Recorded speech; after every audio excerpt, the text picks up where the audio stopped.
በክርስቶስ ወንበር ፊት ለፍርድ ስትቀርብ ራሱ ጀስቲፊኬሽንህ ምንድነው? የተሰጠህ ጀስቲፊኬሽን ይመዘናል እንደገና ማለት ነው። ጠብቀኸዋል እንደ መክሊቱ ማለት ነው። ግልጽ እንድናደርገው በማቴዎስ ወንጌል ቆይ አንዴ፣ በማቴዎስ ወንጌል መክሊት ከተሰጠ በኋላ ዳኛው ሄደ ነው አይደል የሚለው? የማቴዎስ ነው ሉቃስ ወንጌል ነው? ቀሲስ የአምስቱ መክሊት ከሰጠ በኋላ ሄደ ይልና ወደ ሩቅ ሀገር ሄደ በኋላ ይመለሳል ያ ሰው ማለት ነው። መልሶ ይጠይቃል እና መክሊትህን ምን አረከው አተረፍክበት ወይ ብሎ ይጠይቃል እሱ ማለት ነው። በፋይናል ጀጅመንት በመጨረሻው የፍርድ ቀን የተሰጠህ ነገር ምን ሆነ አትርፈህበታል ወይ ተብለህ ትጠየቃለህ ማለት ነው። እሱ ነው ፋይናል ጀጅመንት፣ ፋይናል ጀስቲፊኬሽን ማለት ነው። ጽድቅና ሪዋርድ የተለያዩ ናቸው አይደል? መምህር በረከት ጥያቄው ግልጽ ለማድረግ ግን አሁን የፕሮቴስታንቱን ተውና በእርሱ አረዳድ ጀስቲፊኬሽን ወይ ጽድቅና ሪዋርድ የሚለያየው ለእናንተ ነው። እሺ አንዴ ልጅ እንትን ልበል። ስለዚህ ጽድቅ የሚለው እያሉ ነው ያሉት መጨረሻ ላይ የሚሆን ነው ወይስ ደግሞ ሁለት አይነት መጀመሪያ መጨረሻ ያለ ነው ይፈተናል? ጽድቅ ወይም ደግሞ ይሄ አሁን ጀስቲፊኬሽን የሚባለው ኢኒሻል ዛሊፊኬሽን ጋር የተያዘ አይደለም ወይ? እስቲ ባጭሩ ይንገሩኝ በእርሶ። ጀስቲፊኬሽን መጀመሪያ ላይ ጀስቲፋይድ ትሆናለህ። ከዛ ደግሞ ኮንቲኒየስ የሆነ የጀስቲፊኬሽን አስፔክት አለ። ለምሳሌ ኃጢአት ስትሰራ ንስሐ ገብተህ እግዚአብሔር ኃጢአትህን ይቅር ሲልህ ራሱ ጀስቲፊኬሽን ነው። ባይዘው የኃጢአት ይቅርታ ጀስቲፊኬሽን ነው። ከዛ እየቀጠለ ሄድና መጨረሻ ላይ ደግሞ በፍርድ ፊት ስትቀርብ ጀስቲፋይድ ትሆናለህ። ምንድነው? ነገራችን ላይ ክርስቶስን እግዚአብሔር ከሙታን በማስነሳት ጀስቲፋይ ያደረገው ይላል ጳውሎስ። ከሙታን ተነስቶ በእግዚአብሔር ፊት ቀርቦ ጻድቅ ተብሎ ወደ መንግስተ ሰማያት መግባት ራሱ ፋይናል ጀስቲፊኬሽን ነው። እና ጀስቲፊኬሽን መጀመሪያ ያለው ሰው አምኖ በክርስቶስ አምኖ የኃጢአት ስርየት ሲያገኝ ይጀምራል። መጨረሻ ላይ ደግሞ ፍጻሜ ያለው ግን ያው አንዱ ጀስቲፊኬሽን ነው እስከ መጨረሻው የሚዘልቀው እንጂ አዲስ ጀስቲፊኬሽን የሆነ አንደኛ አይነት ጀስቲፊኬሽን፣ ሁለተኛ አይነት ጀስቲፊኬሽን፣ ሶስተኛ አይነት ጀስቲፊኬሽን እየተባለ የሚቀጥል አይደለም። እሺ መምህር ከገባኝ የመጀመሪያ ጀስቲፋይ እንሆናለን። ቀጥሎ ኃጢአት ስንሰራ ወይም ደግሞ እንጸድቃለን። ቀጥሎ ኃጢአት ስንሰራ ያ ጽድቅ ይጠፋል። ቀጥሎ እንጸድቃለን። ቀጥሎ እንደገና እንኖራለን። ኃጢአት ስንሰራ ጽድቁ ይጠፋል። ቀጥሎ በንስሐ ቀደም እንዳሉት ደግሞ እንደገና ይመለሳል፣ እንጸድቃለን እያለ እስከ መጨረሻ ይደርሳል ነው የሚሉኝ አይደል? አይደለም፣ እንደዛ አይደለም። የሚጠፋው ኃጢአት ሰርተህ ከቀረህ ነው። ኃጢአት ሰርተህ ንስሐ ሳትገባ ከቀረህ ነው። ኃጢአት ሰርተህ ንስሐ ስትገባ ግን እግዚአብሔር ያንን ጽድቅህን ሳስቴን ያደርግልሃል፣ ያስቀጥልልሃል። ስለዚህ ንስሐ መግባት ለጽድቅ ይሆናል ማለት ነው። አየህ፣ ያ መጀመሪያ ጸደቀ አንድ ሰው።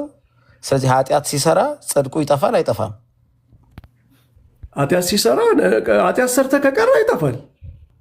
ያ ከዛ በኋላ እንደገና በንስሐ ሲመለስ ግን አይጠፋም።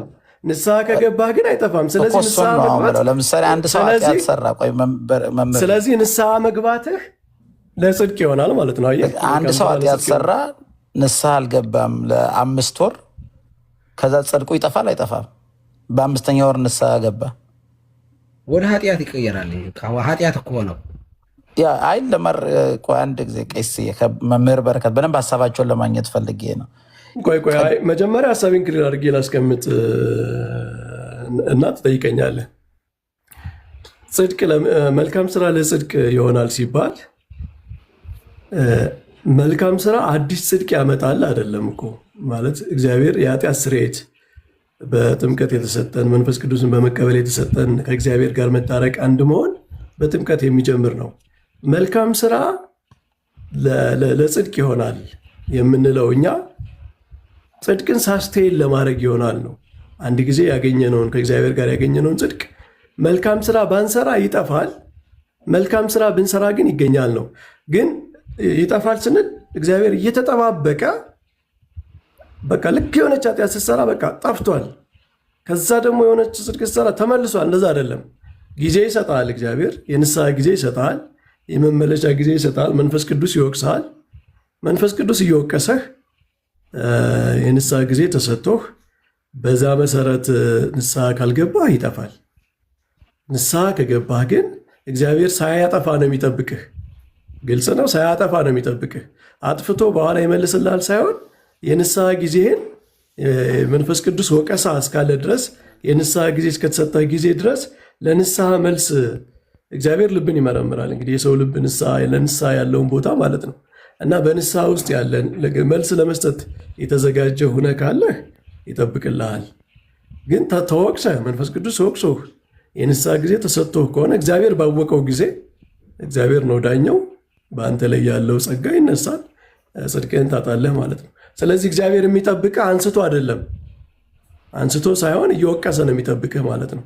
ግን ወቀሰውን እምቢ ካልክ ታጣለህ። በደንብ አሁን እየገባኝ ነው። አሁን አትሊስት 60% እየገባኝ። ስለዚህ የመጀመሪያ እግዚአብሔር ያጸድቀናል። ነገር ግን ኃጢአት ብንሰራም በኃጢአት ውስጥ ብንኖርም ጽድቁ አይጠፋም፣ የወቀሳው ይቀጥላል። ንስሐ ሳትገባ አይደል? ከተሳሳት ቆይ ያርሙኛል። እግዚአብሔር ባወቀ ኃጢአትን ብትሰራ በኃጢአት እየተሰራ እየተወቀስክ ንስሐ ባትገባ እግዚአብሔር ጽድቁ አይጠፋም፣ ሳይጠፋ ይጠብቀሃል። ከቆየህ ይነሳል ነው እንግዲህ። ያም የሆነው ሲሞት ነው ወይስ ዘፋይናል ጀጅመንት ላይ ነው? ንስሐ ሳትገባ ከሞትክ ነው ማለት ነው። እሱ እግዚአብሔር ነው የሚያውቀው፣ እኛ አናውቀውም። የሰው ጸጋ መቼ እንደሚወሰደው እግዚአብሔር ጸጋውን መቼ እንደሚያነሳ እግዚአብሔር ነው የሚያውቀው። በዚህ ሰዓት ብለን አንናገር። ያ ቆይቶ መጨረሻ ላይም ንስሐ ከገባ ብዬ ነው። ድንገት አይነሳም ስላሉ እግዚአብሔር በሰው ላይ ያሳደረው መንፈስ በምን ሞመንት ነው የሚያነሳው የሚለው እግዚአብሔር ነው የሚያውቀው። ለንስሐ የሚሰጠውን እድሜ፣ ለንስሐ የሚሰጠውን ጊዜ እግዚአብሔር ነው የሚያውቀው። ማለት እስከ እድሜው መጨረሻ ድረስ የእግዚአብሔር ጸጋ የሚጠብቀው ሰው አለ። እግዚአብሔር ባወቀ ደግሞ በቃ የማይመለስ የሆነ ቀድሞ የሚወሰድበትም ይኖራል። በዚህ በዲቫይን ጀጅመንት ውስጥ እኛ አንገባ። በጣም ቆንጆ። ግን በአጠቃላይ በኃጢአት ውስጥ ጻድቅ ሆኖ ይቆያል የሚለውን ተስማምተናል ማለት ነው። ንስሐ የማይመለስ ከሆነ ያነሳል እንጂ ጻድቅ ሆኖ የሚጠብቀው ለንስሐ ነው እስከሚመለስ። እግዚአብሔር የሚሰጠው ጊዜ አለ፣ እድል አለ። እግዚአብሔር ቸር አምላክ ስለሆነ በሆነች ነገር በደል በበደልክ ሞመንት ተጠባብቆ አንተን ያጸጋ አራቁቶ በቃ ኢሚዲየት አይደለም። የእግዚአብሔር ፍርድ ትዕግስት አለበት። ቅዱስ ጳውሎስ የሚታገሳችሁ የሚለው የእግዚአብሔር ትዕግስቱ ብዙ ነው፣ ቸርነቱ ብዙ ነው። የንስሐ እድል ጊዜ ይሰጣል። እሱን እናምናለን። ከዛ ውጭ ግን ለዛ መልስ ካልሰጠህ እግዚአብሔር ባወቀ ይወስድብሃል ማለት ነው። ያ ሰው እየሞተም ያው አልጋው ላይ ሆኖ ንስሐ ሊገባ ይችላል በህይወት እስካለ ድረስ ብዬ ነው። ስለዚህ በኃጢአት ምክንያት ኃጢአት ሲሰራ በሚሞት ሰዓትም እኮ ንስሐ እንደሚገባ እግዚአብሔር ካወቀ እስከዛ ይጠብቀዋል ማለት ነው። በጣም ቆንጆ። ስለዚህ ኃጢአት ሲሰራ የሆነ ነገር ሲያደርግ ጽድቅ ይጠፋል የሚባለው ወይም ደግሞ በንስሐ ሲመለስ ይመለስለታል የሚባለው ልክ አይደለም ማለት ነው። እዚህ ላይ ጥሩ ተስማምተናል። አንዴ አንተ አሁን እያወራህ ያለው ፐርሰቨራንስ ኦፍ ዘ ሴንትንስ ያችን ለማጽደቅ ነው የምትሯሯጠው። ግን በዚያ ኮንቴክስት አለ ለምሳችሁ ይመለሱልህ። በነገራችን ላይ እኔ እኮ ጽድቅ አይጠፋም አላልኩም። እሱ እየተረዳው ያለ በዚያ መንገድ ነው። እንደዛ ነው እንደሱ እያሰበ ያለ። አዎ የቅዱሳን የንስሐ ጊዜ ይሰጣል ነው እንጂ ያልኩት የማይመለስ ከሆነ መጨረሻ ላይ አይደል እንጂ ኃጢአት ስለሰራ በኃጢአት ውስጥ ስለሆነ መንፈስ ቅዱስ ይወቅሰዋል። አንተ እንደዛ ነው የምታምነው? ሌክተ እኔ ይሄኛውን ግልጽ እናድርገውና ያንተን እንወቅ። እሺ ጠይቁኝ። እሺ መምህር፣ ምክንያቱም አንተ ጽድቅ ይወሰዳል ብለህ ታምናለህ? አላምንም። እኔ ለምን ሰው በስራው ሳይሆን ያገኘው መጀመሪያ ያገኘው በስራው ሳይሆን በክርስቶስ ኢየሱስ ስራ ስለሆነ ያገኘው።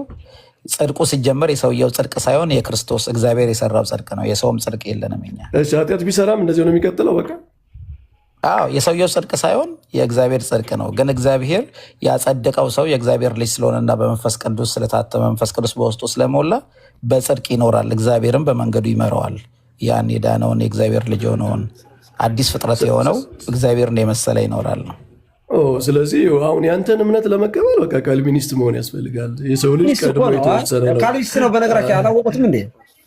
በቃ የካልቪኒዝም የፕሪደስቲኔሽን እና ሰው በቃ ለድነት የተመረጠ ሰው አይጠፋም የሚለውን ትምህርት መቀበል። ስለዚህ ይህንን የአንገሊካኖችን የፕራየር ቡክ አትቀበልም ማለት ነው አንተ? እኔ መምህር በካልቪኒስት እኔ በመጽሐፍ ቅዱስ ነው ማምነው። እንግዲህ መጽሐፍ ቅዱስ ካልቪን ከሆነ በመጽሐፍ ቅዱስ ለምን አናወራም? አሁን ይሄ መጽሐፍ ግን ስህተት ነው አይደል? በአንተ እይታ። ምክንያቱም የዛፉ ላይ ፍሬ መጽሐፍ ቅዱስም ራሱ የሚለውን ነው።